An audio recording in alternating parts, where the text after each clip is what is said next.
Yeah. Well, hey, thank you for taking a minute out. And I would love to begin our conversation with we're on the 4 year anniversary of this pandemic we all lived through. Yeah. We're going to go back to 2020 as much as we don't want to, but how did you get through that time period and how did it subsequently change you? Okay, so for me, I think I'm one of the anomaly people in the pandemic that it really didn't change my day to day a lot because we were already doing remote work. The only big difference that it changed is we were driving into the office a couple of times a week. So I would have to drive to the northern part of Chicago and it would be an hour commute. Either way or both ways. So we were able to pivot because at the time I was working for a corporation. So we were able to pivot very quickly and easily. Now, the one thing that did happen is life became a little bit easier for me from the fact that my husband is in sales and his business shut down. I still worked and I was also building my side hustle, which is my company now, No Woman Left Behind. So he ran all the errands. He was the only person that left the house. So I worked every single day, my normal job. And obviously, one of the ways that I changed was by trying to be informed, trying to stay connected with family and friends, because I knew some people were not busy, like my husband, and I was busy the entire time. So for me, things actually didn't change all that much from my day to day. So let's get to the heart and soul of what you do on a daily basis. I'm going to put you in front of a bunch of third graders. It's career day. And one of the Ah, kids says, "Hey, what do you do for a living?" How do you answer that child? okay, so if I'm talking to third graders, I'm going to say I help little girls and women use their superpower and be able to show people what they can do so that they're happy at work or in school. So this is third graders. Yeah, absolutely. So let me ask you this. What did you want to be in the third grade? What was your dream? Oh gosh, Joe, I didn't have a dream at the time because I was in survival mode. And what I mean by that is so I'm 100% Mexican. My parents are both from Mexico City. And my dad moved us back and forth every few years from Mexico City to the US. We lived in Texas, we lived in Illinois the majority of the time. So when I was finishing third grade, my dad had just pulled me out of school in Illinois and I started school in Mexico. So it was trying to shift language, trying to figure out my surroundings, trying to understand. So I was in survival mode at the time, Joe. So right now you're doing something that's sending ripples out and helping people out. How did these seeds get planted in you based on your background? How did this become your passion and grow into who you are today? Yeah, part of it is exactly my upbringing because every time my dad plucked us from, and he was very very versatile in the fact that he's an auto mechanic, so he could work anywhere, and he just whenever his health or a business or family situation, he was just like, okay, we're moving back, or we're moving again. So he didn't really think a lot about how it would impact us that much. Back then, it was more of like they were meeting their needs and the kids were just kind of coming along. Yeah. But one of the ways that my life impacted the work that I do today is by being resilient, being resourceful, trying to figure things out and how they work. Because just a quick example, when I started freshman year, we had just moved from Mexico City and I was a freshman in high school. They said, "Oh, you're class of 1987," and they were talking about freshmen, sophomores, juniors, and seniors, and I had no idea what they were talking about. So just trying to figure it out. So it seems like with the way that our politics are working right now, all kinds of rights are being taken away from women. It would seem more than any time else in our recent history that this is the time to instill confidence in the women and the girls that exist on the planet. Absolutely. And as a matter of fact, I am launching a membership that is primarily based on that confidence. And I know that you might ask me this a little bit later, but there's a fantastic book, and I have a copy of it right now Yes. by uh, Jamie Kern Lima, who is the founder of It Cosmetics. And I've been talking about that book a lot because she explains so well the difference between self-worth and self-confidence. And I think, I mean, I'm going to start really talking about this book because she does a fantastic job. And I think that's going to be a huge ripple in confidence for women these days. So speaking of, confidence and influential people, who's been a hero for you in your life? Who's inspired you to be who you are? Well, if I think back, high school, when I started my sophomore year, my algebra teacher, Mrs. Garcia, was a powerhouse. And I didn't realize it at the time, but she was so impressive. And it was the first time in my life that I'd really seen or paid attention to a woman and how she carried herself. So I would say Mrs. Garcia is the first person that I actually woke up to. And I was like, wow, I kind of want to be like her when I grow up. So when we speak about the lineage of strong women in our history, if you could meet one of those, go back and meet the ghost, who would you love to have met and seen and talked to? RBG.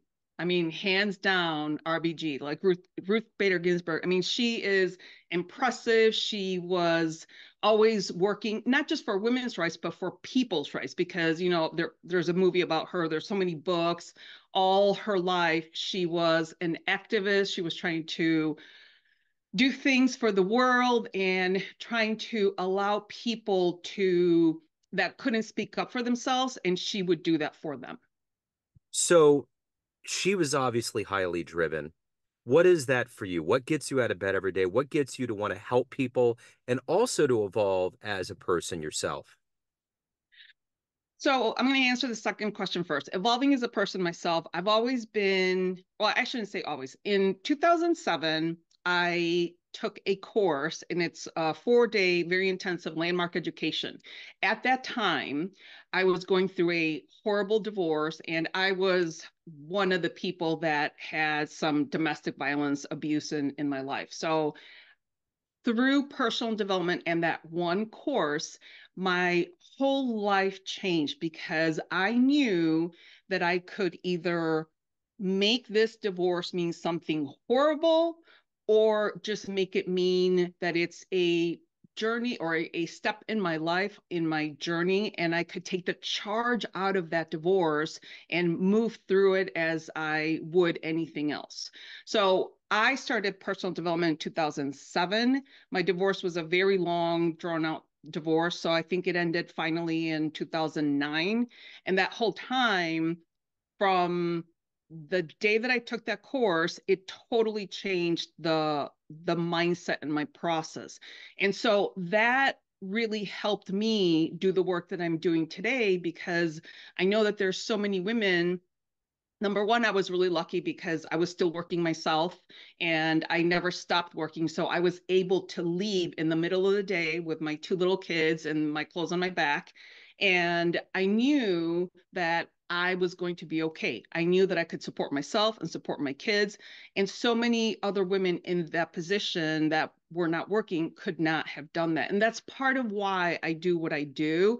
Not that I speak on domestic violence regularly, but it's one of my reasons why I get up because I want to empower women to have fulfilling careers, especially women in the corporate space, so that they can advance their careers with confidence. And that's what really gets me out of bed. Now I have my business and it's exciting and it's fun. And when I see somebody thrive from a conversation that I've had, I think that just makes my day. So you dispense good advice to your clients. What's the best advice that you've ever gotten? The best advice that I've ever gotten is to be able to work on confidence. I think confidence is really one of those pillars that we have to constantly be talking about. And I know, there's been so many amazing women that have come before me and they have been paving the way. I'm doing the same thing. Many other women. I actually was just at a Crane's Woman of Note event yesterday, and they honored 12 women in the Chicagoland area that do incredible things. One of them was the CEO of the Cubs. Another one was the CEO of the Shed Aquarium. So all of those women, we're all working collectively together right now. But I would say confidence, building that muscle of being able to explain your, like I said, for the third graders, your superpower, how you actually show your professional value and be able to articulate that with so much confidence that they have no choice but to choose you. I think that's one of the things that I've always been hearing, but we have to keep talking about it over and over. It's all about awareness. So, as a high performance coach, what's been one of your favorite success stories? Uh, so I actually, it's a current story.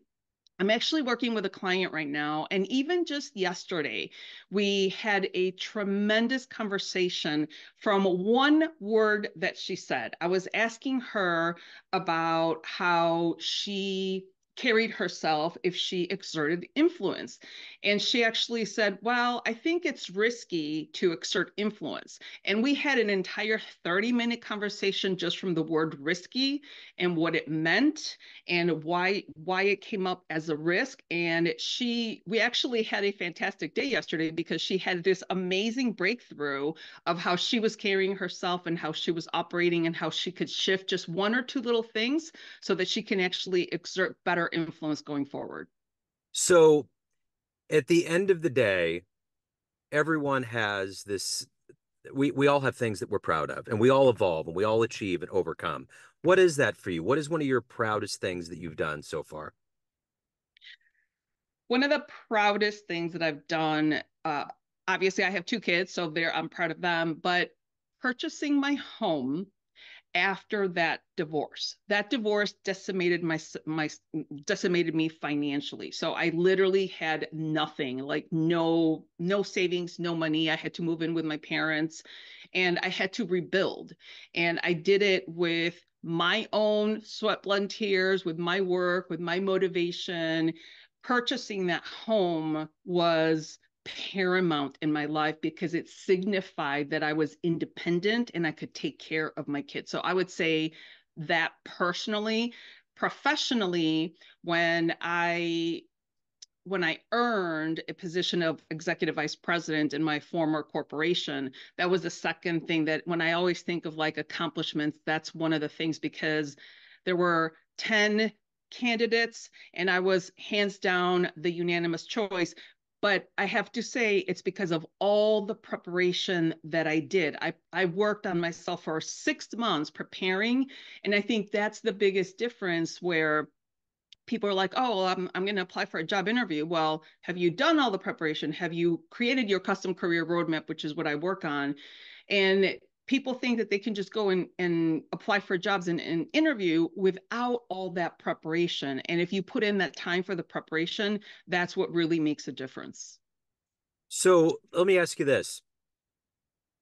If you had a dream tonight, you ran into the 18-year-old version of you, and you could give that young version of you a piece of advice based on the life you've led and everything that you've become, what advice would you dispense on that young version of you?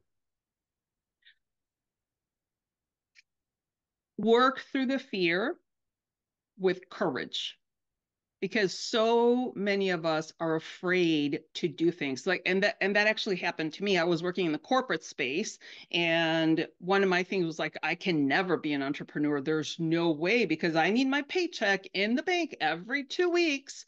But that really held me back.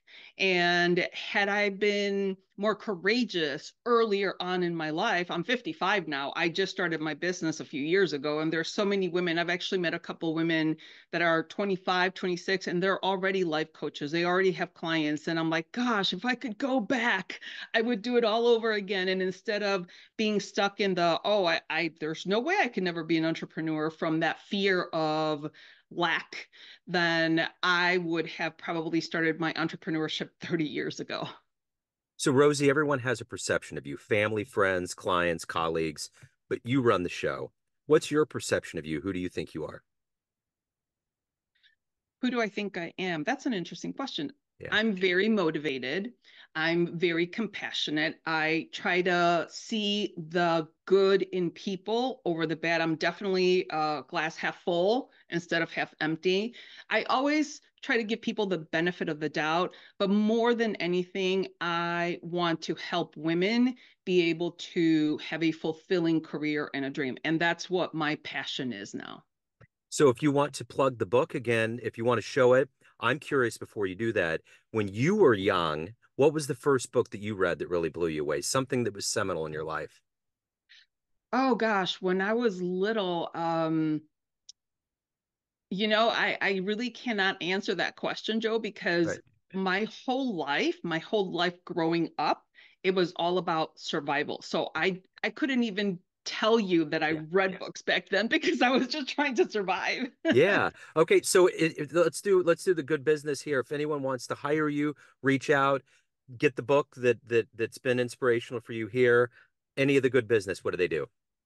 Yep, very easy. They go straight to my website, nowomanleftbehind.com, and they can book a call with me. They can, figure out all the things. And then more than anything, I really want people to know that I'm launching a membership tomorrow for International Women's Day. I want to honor Women's History Month as well. But I really want to help people that are trying to advance in their corporate careers and are feeling stuck in their careers right now. What wonderful, important work, Rosie. Thank you so much for your story. Thank you for your time. Best of luck with everything. I appreciate it. Thank you so much. Thank you. Take care.